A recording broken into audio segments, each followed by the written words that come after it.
Hello there, Ray here, and we have a brand new snapshot. This is 20W20A. This is part of the new snapshots for upcoming 1.16.2. The whole point of this new upcoming version is to kind of fix other bugs that they never finished fixing in the full release of 1.16. We have a lot of big changes today to look at, especially like changes to bartering, villagers, Blackstone, and much more. And don't forget to go ahead and subscribe, as I've been playing Minecraft for 11 years and I really enjoy sharing my knowledge of the game with you guys. And after this video goes live, we're going to go ahead and open up a server where you guys can hop on with me as we test out all these new changes and see how this affects Minecraft players. You can find my Twitch linked down in the description.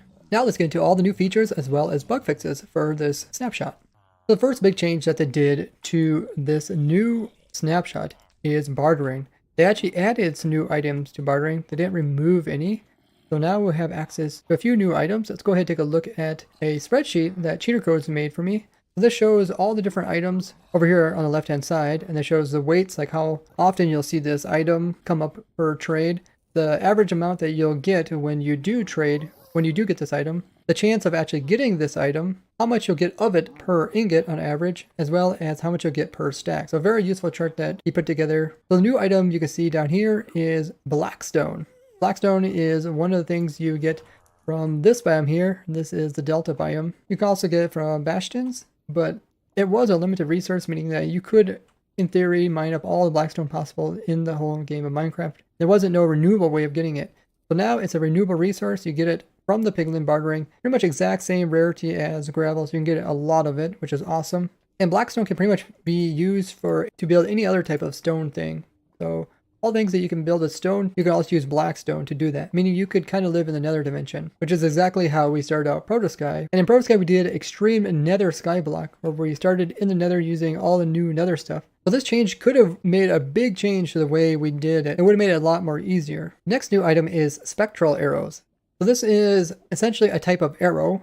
Spectral arrows just allow the glowing effect to be applied, but most people just use these as normal arrows. This makes it a lot easier to get arrows in the Nether dimension rather than killing skeletons. And people that are doing like speed runs of Minecraft can kind of hope to get enough spectral arrows, as they are very common, being about 10% chance. And on average you will get 9, which is a decent amount, and over time you eventually get quite a few. The next new item is way up here where this stuff is sort of rare, and this is the water bottle. Kind of a crazy thing to think that there's a water bottle in the Nether, but this also means that you can possibly make potions all from within the Nether dimension. As before, you'd have to leave this dimension in order to get water. But now you can use water bottles, put it into a cauldron, scoop it up with your bucket to get a source block. You can even get a water bucket that way. Now this would be a huge change if we started Protosky with this added, meaning that we could easily get a combo generator, probably even before we got a Nether portal, just because you can use water bottles to eventually make a water source. The way we had to do it is we had to put cauldrons out, wait for it to rain, and randomly have a random chance of those getting filled, which on average takes about 20 hours. So those 3 items are the new items added. Water bottle is quite rare. Only have about 2% chance of getting it. Similar rarity of getting like the nuggets. This is a really nice document. You can see on average, if you give a whole stack of gold ingots, you'd only get about 1.5 water bottles. And people that are trying to speedrun Minecraft are trying to get ender pearls. So given a whole stack, you'd only get on average 4.5 ender pearls, just because the average amount is so low, as well as the chance of getting them. But other than that, they didn't remove any of the items. The percentages have changed a little bit so that they would equal 100% still at the end. All in all, this really does change people that are trying to play in the Nether dimension, or at least start in the Nether dimension. You have a much more solid start. Now they did fix it so you can now actually craft a brewing stand with Blackstone, which is something you couldn't do before. But it doesn't seem like you can actually craft pistons with Blackstone. So there's still some inconsistencies with swapping like between Blackstone and normal stone. Something like a dropper, you can also not craft with it. So pretty much anything that seems to be using redstone doesn't allow you to use Blackstone. I can't actually get redstone in another dimension, but it would be nice if they would make it more consistent. When it comes to crafting, it does seem like it has priority over using the cobble over the Blackstone. They also added so now particles will show up when a villager connects with his workstation. It's also applied when he joins a village or when he sets a home bed. This will make it a lot more visual to see what's going on. Otherwise, we really depend on like data packs or mods to know what's going on with these villagers. They also made a change to Tomes of Dying. Now they give you 40 seconds worth of fire resistance when they are used. This is great if you happen to fall into some lava and you go ahead and die. It gets used up, and you can see now if I look at my effects, like a fire resistance for 40 seconds. So very useful. If you fall in lava, it gives you time to escape it without just immediately dying afterwards from the fire effect. In this new snapshot, they came out with an experimental thing, which is support for custom biomes in data pack. They did have to change some of the internal plumbing to make this work, so if you see any problems with it, they ask for people to give feedback on it. Now with the custom biome support, this can be found in the World Gen folder on the data packs. This includes biome definitions, world carver settings, feature placement, structure placement, definition for surfaces, block processors, as well as a pool of structures that I can choose from using jigsaw structures. Custom biomes can now be used in single biome as well as the caves, floating islands, world types when you choose your worlds. And the custom biomes can also be used with custom dimension generators. So a lot of cool stuff there. Really exciting to see what people do with that. They also made a change for dedicated server with packet limits. Now dedicated servers can now kick clients that consistently send too many packets within a second. A lot of people use ACT clients, which kind of can modify what packets are sent and received from a server, allowing them to do certain stuff that shouldn't normally be possible. Now dedicated servers can limit the number of packets. This is using rate limit, which is in server properties, and also defaults to 0, which is no limit.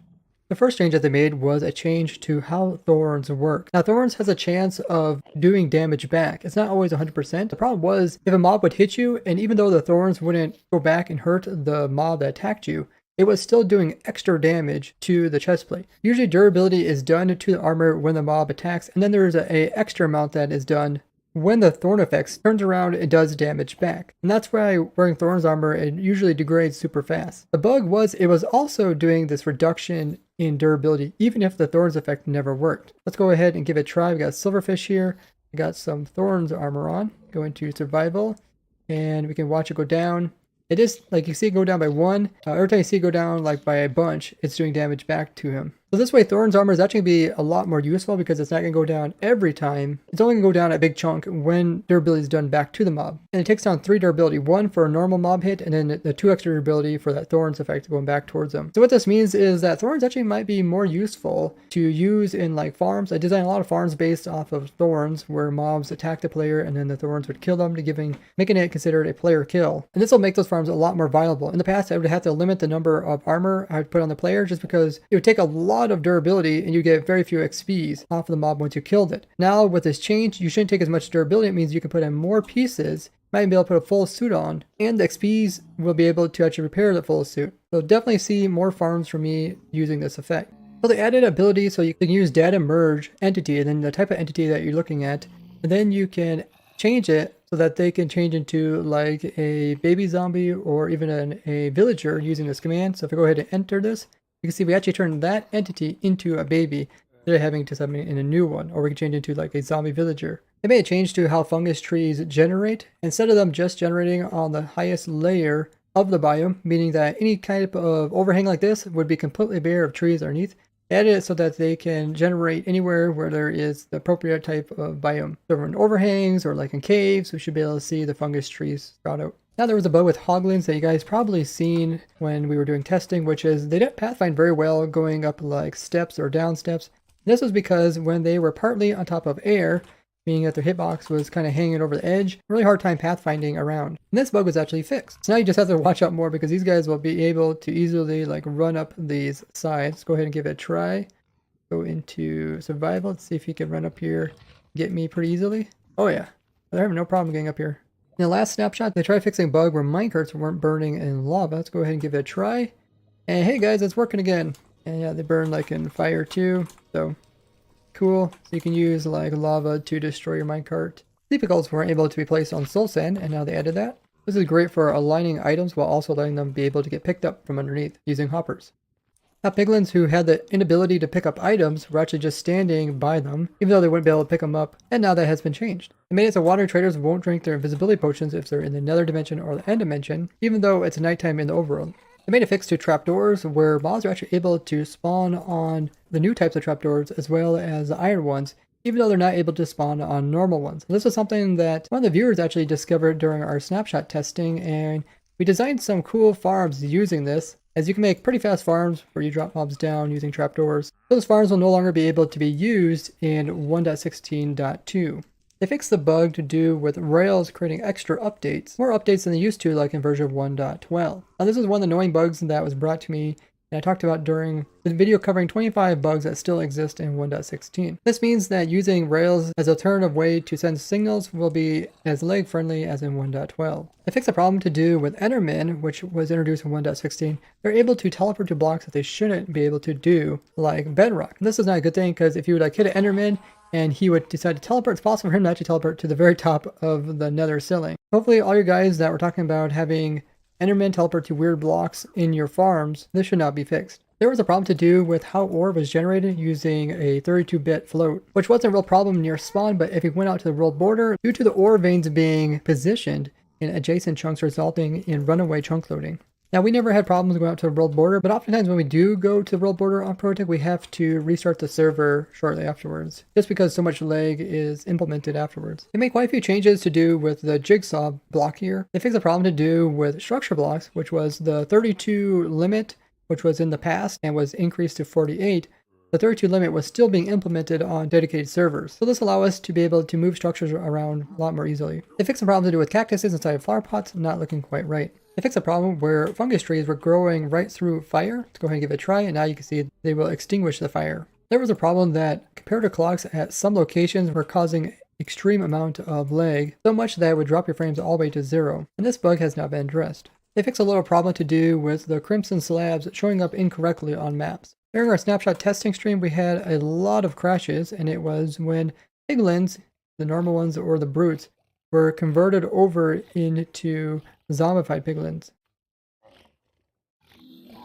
And that has now been fixed. They reverted a change that was in the last snapshot where players as well as mobs wouldn't take damage if they were both inside lava as well as water at the same time. So if we summon in an iron golem, he will still take damage even if he is touching water at the same time he is touching lava. And even if the player does it, it does like make the hissing noise, but you will still take damage. So the changes we made to combat this problem will no longer be necessary as it's been reverted back. Oh wow, that's a really weird visual. I think that's that thing over there popping up in front of my... What the heck?